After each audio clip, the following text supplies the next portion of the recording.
Mahitha, Kranti status చూసినావా? ఏం పెట్టినాడు? ఆడవాళ్ళ గురించి ఎంత గొప్పగా స్టేటస్ పెట్టినాడు చూడు. ఆడవాళ్ళకు భలే గౌరవిస్తా అంటాడు. అవన్నీ స్టేటస్ వరకే శిక్ష, రియల్ గా ఎవరు ఉండరు అట్లా. ఎందుకు మహిత అలా మాట్లాడుతున్నావు? ఏం లేదు శిక్ష, చాలా రోజుల నుంచి నీకు ఒక విషయం చెప్దాం అనుకుంటున్నాను.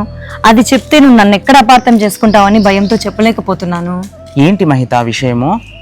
క్రాంతి వైఫ్ లక్ష్మి మన బెస్ట్ ఫ్రెండ్ కదా, ఏదో బెస్ట్ ఫ్రెండ్ హస్బెండ్ అని కొంచెం క్రాంతితో చనువుగా ప్రవర్తించినాను. అదే అదును తీసుకొని నాతో చాలా మిస్బిహేవ్ చేస్తున్నాడు శిక్ష. కొన్ని నేను చెప్పలేకపోతున్నాను.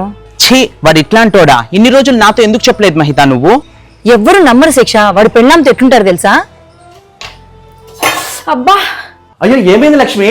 చేయి కాలిందండి. బా నువ్వు చెయ్యి ఇట్లా కాల్చుకుంటే తట్టుకోలేను లక్ష్మి. రేపటి నుంచి ఒంటి మనిషిని పెడతావు. చిన్న దెబ్బే అండి, తగ్గిపోతుంది. బా నా పిల్లం ఎంత బంగారమో లక్ష్మి, నువ్వు నా దొరకడం ఎంత అదృష్టమే. వాడు నాతోనే కాదు శిక్ష, చాలా మంది ఆడవాళ్ళతో ఇలాగే మిస్బిహేవ్ చేస్తుంటాడు. ఊర్లో వాళ్ళంతా మిస్బిహేవ్ చేస్తూ పెళ్ళాన్ దగ్గర మాత్రం శ్రీరామచంద్రుడిలాగా ఉంటాడు. చెప్తే నమ్ముతుందా లక్ష్మి? నన్నే అపార్థం చేసుకుని మా ఫ్రెండ్షిప్ ఎక్కడ చెడిపోతుందో అని నోరు మూసుకొని ఉంటున్నాను తెలుసా.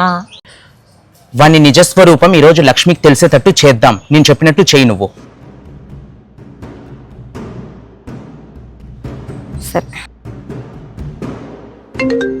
హలో, అదే నువ్వు చాలా రోజుల నుంచి కలవాలనుకుంటున్నావు కదా, ఒకసారి వస్తావా? నేను ఇక్కడ బైక్ మీద ఉన్నాను.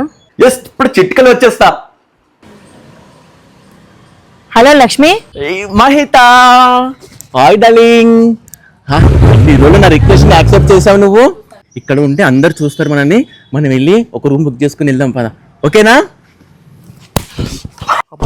ఏంటి మహిత అలా కొట్టావు?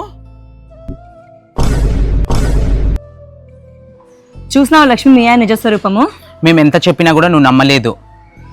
అది కాదు లక్ష్మి, మహిత నా మీద మోసపడ్డది. చింగ నోర్మి, ఇంకా ఎన్ని నాటకాలు ఆడతావు నువ్వు? నీ గురించి వీళ్ళు చెప్తాంటే నేను నమ్మలేదురా, కానీ ఇప్పుడు కల్లారా చూసినాను. లక్ష్మి, లక్ష్మి చూసినారు కదండి, ఇలా మంచితనం అనే ముసుగులో అక్రమ సంబంధాలకు ఎంతో మంది పాల్పడుతున్నారు. మీకు కూడా ఇలాంటి సిచ్యువేషన్ ఎదురు అయ్యింటే కామెంట్ రూపంలో మాకు తెలియచేయండి. దాన్ని కథ రూపంలో మేము మీకు అందిస్తాము. మహిత తెలుగమ్మ ఛానల్ని సబ్స్క్రైబ్ చేయండి.